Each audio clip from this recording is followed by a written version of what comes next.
Brought to you by Agilus Diagnostics. Health test की बात आती है तो मैं भरोसा करता हूँ India largest diagnostics company Agilus diagnostics. खुद को टेस्ट करते रहो। नमस्कार, विस्तक में सभी दर्शकों का स्वागत है। मैं हूं सर सौरभ दीक्षित। शेयर बाजार में काफी उतार चढ़ाव देखने को मिला है। बाजार में भारी गिरावट आई नवंबर के महीने में। ऐसे में इसका कितना असर म्यूचुअल फंड्स पर आया है और म्यूचुअल फंड ने कितना रिटर्न दिया है, आपके पोर्टफोलियो में कितना हिस्सा इन फंड्स का होना चाहिए, और इन सब पर बात करने के लिए हमारे साथ मौजूद हैं प्राइम वेल्थ फिनसर्व के कार्यकारी निदेशक मिस्टर चक्रवर्ती सर। सर, आपका बहुत बहुत स्वागत है विस्तक पर। Thank you. बहुत बहुत धन्यवाद सौरभ जी। सर, बाजार में तो काफी गिरावट आई है नवंबर में और बाजार में काफी उतार चढ़ाव देखने को मिला है, तो इसका कितना असर म्यूचुअल फंड्स पर आ रहा है? देखिए सौरभ जी, एक्चुअली नवंबर 2024 में जी शेयर बाजार में काफी उतार चढ़ाव हमने देखी है, जी जिसका असर म्यूचुअल फंड्स के परफॉर्मेंस पे भी डायरेक्ट पड़ा है। जी मार्केट इस वॉलेटिलिटी के बावजूद 86% इक्विटी म्यूचुअल फंड्स ने अपने बेंचमार्क्स को आउट परफॉर्म किया है। जी स्मॉल कैप फंड्स ने भी इस पीरियड में एक्सेप्शनल परफॉर्मेंस दिखाया है। लार्ज मिड और फ्लेक्सी कैप फंड्स ने भी डिसेंट परफॉर्मेंस दिखाया है। जी लेकिन कुछ कैटेगरीज जैसे वैल्यू फंड्स है कंपैरेटिवली थोड़ा पीछे रहे हैं। जी सो मार्केट की इस वॉलेटिलिटी ने एग्रेसिव हाइब्रिड फंड्स के परफॉर्मेंस को भी हाईलाइट किया है, जो अपने बैलेंस एलोकेशन की वजह से वॉलेटिलिटी को हैंडल करने में सक्सेसफुल रहे हैं। इस फंड्स का बैलेंस हाइब्रिड बैलेंस फंड्स का 65 to 80% एलोकेशन इक्विटी में और 20 to 35% डेट में होता है, जो मार्केट फ्लक्चुएशंस के लिए मार्केट फ्लक्चुएशन के इम्पैक्ट को कम करता है। इन्वेस्टर्स के लिए ये समझना जरूरी है कि मार्केट के वॉलेटिलिटी के दौरान डाइवर्सिफिकेशन और लॉन्ग टर्म फोकस काफी मददगार होते हैं। अगर आप देखें नवंबर 2024 के डेटा से ये पता चलता है कि जो पोर्टफोलियोज वेल डाइवर्सिफाइड होते हैं उनका रिस्क कम होता है और रिटर्न्स ज़्यादा स्टेबल रहते हैं। लेकिन नए इन्वेस्टमेंट्स करने से पहले अपने फाइनेंशियल गोल्स और रिस्क टेकिंग कैपेसिटी को एसेस करना बहुत ज़रूरी होता है।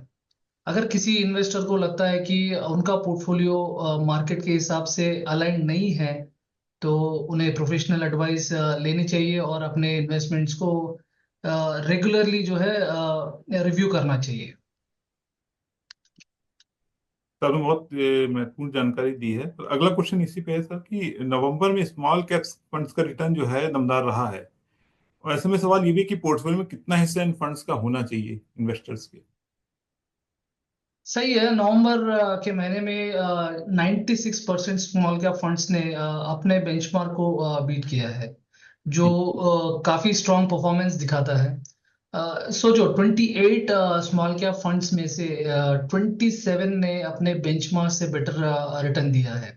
जी लेकिन इसका मतलब ये नहीं है कि हर किसी को अपने पोर्टफोलियो का मेजर हिस्सा इन फंड्स में डाल देना चाहिए। जनरली स्मॉल कैप कंपनीज नो अपने इनिशियल ग्रोथ फेज में होते हैं, जो उनकी तेजी से बढ़ने के चांसेस भी बहुत ज्यादा होते हैं। जी लेकिन इसमें एक कैच है। ये फंड्स मार्केट के फ्लक्चुएशन के लिए काफी सेंसिटिव भी होते हैं। मतलब अगर मार्केट में कोई भी शॉक आता है तो इसका डायरेक्ट इम्पैक्ट जो है इस पे स्मॉल कैप फंड्स में पड़ता है। अगर आप स्मॉल कैप फंड्स में इन्वेस्ट करने का सोच रहे हैं, तो सबसे पहले आपको अपने रिस्क टॉलरेंस और टाइम होराइजन को समझना बहुत जरूरी होता है।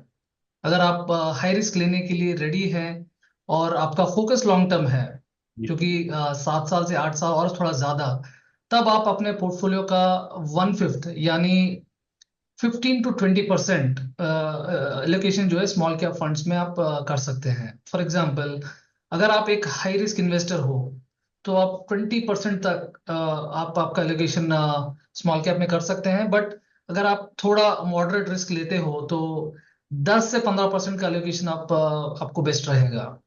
लेकिन एक चीज हमेशा याद रखो, ये फंड्स शॉर्ट टर्म के लिए बिल्कुल सही नहीं है। अगर आपको जल्दी पैसा निकालने का जरूरत है फ्यूचर में, तो आपको ये फंड्स आपको अवॉइड करना है। स्मॉल कैप फंड्स में पेशेंस और एक्टिव मॉनिटरिंग बहुत जरूरी होता है। इन्वेस्टमेंट करने से पहले आप अपने फाइनेंशियल फाइनेंशियल गोल्स को क्लियरली डिफाइन कर लेना चाहिए। आपको ये इंश्योर करना है कि आपके लॉन्ग टर्म ऑब्जेक्टिव्स के लिए ये आपको सूट करते हैं। तो अगर आप आपका फोकस शॉर्ट टर्म है और मार्केट ट्रेंड्स आप एक्टिवली फॉलो नहीं कर सकते, तो आपको बेटर रहेगा कि आप इस सेगमेंट से थोड़ा दूर ही रहें।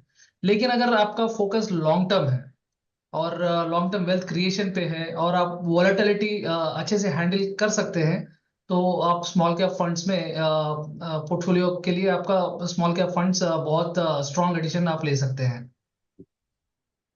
तो आपने बहुत आसान तरीके से बताया कि पोर्टफोलियो में कितना हिस्सा इन फंड्स का होना चाहिए। इन्वेस्टर्स को इससे काफी मदद मिली।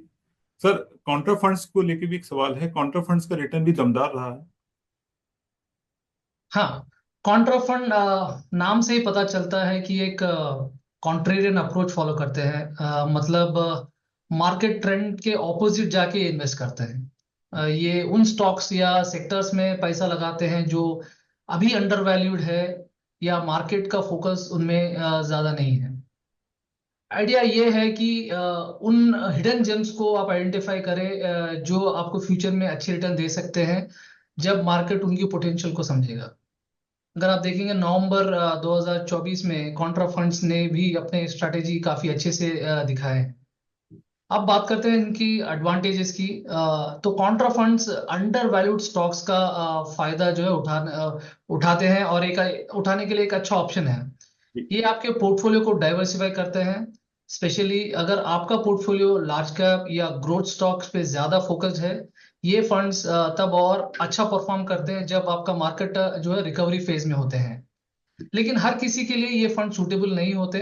काउंटर फंड्स के लिए आपको पेशेंस डिमांड करता है, पेशेंस होना है, और आपके रिटर्न्स जो है 5 से 7 साल का आपको आपका उसका आपका टाइम होराइजन रहना है। तो अगर आप एक लॉन्ग टर्म इन्वेस्टर है और आप मॉडरेट टू हाई रिस्क लेने के लिए रेडी हैं, तो आप कॉन्ट्रा फंड आपके पोर्टफोलियो के लिए एक स्ट्रॉन्ग एडिशन रहेगा। सर, आपसे ये भी समझना चाहेंगे फंड्स क्या होते हैं, इसमें निवेश का क्या फायदा मिलता है? कॉन्ट्रा फंड में हाँ सर, ये जो फंड्स हैं इसमें क्या फायदा मिलता है? सो बेसिकली आपको एक डाइवर्सिफिकेशन मिलता है, जो कि आपको एक रिस्क एडजस्टेड रिटर्न्स, मतलब डाइवर्सिफिकेशन में आपका रिस्क जो है आपको कम होता है, आपका जी। रिटर्न जो है एक स्टेबल रिटर्न बनता है। सो कॉन्ट्रेरियन स्टाइल और या कोई और इन्वेस्टमेंट आपको डाइवर्सिफिकेशन देता है। तो एक ये भी क्वेश्चन रहता है काफी इन्वेस्टर्स के दिमाग में कि छोटी अवधि के लिए वित्तीय लक्ष्य के जिनका है उनको आज किन फंड्स में इन्वेस्ट करना चाहिए? देखिए, शॉर्ट टर्म फाइनेंशियल गोल्स के लिए ऐसे म्यूचुअल फंड चूज करना जरूरी है जो स्टेबल और लो रिस्क प्रोवाइड करते हैं। जी। अगर आप देखेंगे नवंबर 2024 के डेटा के हिसाब से डेट फंड्स और हाइब्रिड फंड्स इस पर्पस को आपका पूरा करते हैं, जो कि बेस्ट ऑप्शन है। डेट फंड्स जैसे लिक्विड फंड्स हो गए और अल्ट्रा शॉर्ट ड्यूरेशन फंड्स है। ये जो शॉर्ट ड्यूरेशन फंड्स के लिए परफेक्ट है, जैसे कि आपका कुछ महीने से लेके 2 साल तक का अगर आपका ड्यूरेशन है, तो इस फंड में आप निवेश करना सही रहेगा। ये डेट फंड जो है गवर्नमेंट सिक्योरिटीज और हाई रेटेड कॉर्पोरेट बॉन्ड में आप इन्वेस्ट करते हैं, जो बहुत प्रिडिक्टेबल होते हैं, स्टडी रिटर्न्स भी देते हैं, और इसमें रिस्क भी काफी कम होता है। अगर आपको किसी इमीडिएट लिक्विडिटी की या तो फिर आपको शॉर्ट टर्म ऑब्जेक्टिव है, जैसे कि आपको वेकेशन पे जाना है या कोई और परचेज करना है जो कि शॉर्ट टर्म के लिए है, तो आप इन डेट फंड्स में आप अपना पैसा सेव कर सकते हैं। इन्वेस्ट करने से पहले आपको अपनी रिस्क टॉलरेंस और लिक्विडिटी की जरूरत को भी आपको समझना जरूरी है। शॉर्ट टर्म गोल्स के लिए आप इक्विटी हैवी फंड्स को अवॉइड करना है, क्योंकि इनमें ज्यादा वॉलेटिलिटी होती है। जी। अगर आपको इसमें कोई डाउट है, तो आप एक फाइनेंशियल एडवाइजर का हेल्प भी ले सकते हैं। सर, एक आखिरी सवाल ये है कि अब एक एक महीना बचा है, इसके बाद नया साल शुरू हो जाएगा। तो इन्वेस्टर्स को अगले साल किन फंड्स पर फोकस करना चाहिए? देखिए, अगले साल के लिए इन्वेस्टमेंट स्ट्रेटेजी प्लान करते वक्त मार्केट कि एक्सपेक्टेड वॉलेटिलिटी और स्टेबल रिटर्न्स की ज़रूरत को ध्यान में रखना बहुत ज़रूरी है। 2024 अगर का डेटा देखें उसके हिसाब से लार्ज कैप फंड्स ने 14.9% का रिटर्न दिया, जो बेंचमार्क इंडाइसेस को आउट परफॉर्म करता है।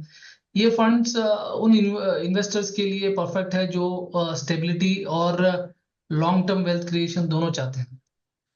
एक्सपर्ट्स का मानना है कि अगर 2025 में मार्केट वॉलेटिलिटी कंटिन्यूटी करता है तो आपको लार्ज कैप फंड्स ज्यादा रेजिलियंस दिखाएंगे, specially compare to mid cap और स्मॉल कैप फंड्स। ये फंड्स आपके पोर्टफोलियो का कोर कंपोनेंट बन सकता है, क्योंकि इसमें डाउन साइड जो रिस्क है वो मिनिमाइज करता है और लॉन्ग टर्म में ये आपको कंसिस्टेंट ग्रोथ देता है। अगर आप एक कंजर्वेटिव इन्वेस्टर है या मॉडरेट रिस्क ले सकते हैं तो अपने इक्विटी पोर्टफोलियो का 50 to 70% लार्ज कैप फंड्स में आप एलोकेट कर सकते हैं। अगर आप एग्रेसिव इन्वेस्टर है तो आप 30 to 50% का एलोकेशन आपको लार्ज कैप में सूटेबल रहेगा। लेकिन शॉर्ट टर्म के लिए ये फंड्स आइडियल नहीं होते। आपको इनमें कम से कम 3 से 5 साल के लिए आपको इन्वेस्ट करना चाहिए।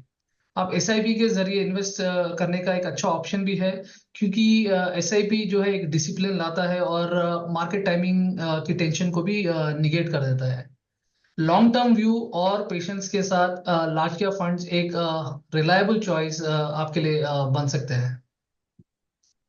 सर बस एक आखिरी सवाल में यही जानना चाहूंगा आपसे, आप अपनी तरफ से इन्वेस्टर्स को कुछ अगर सुझाव देना चाहें।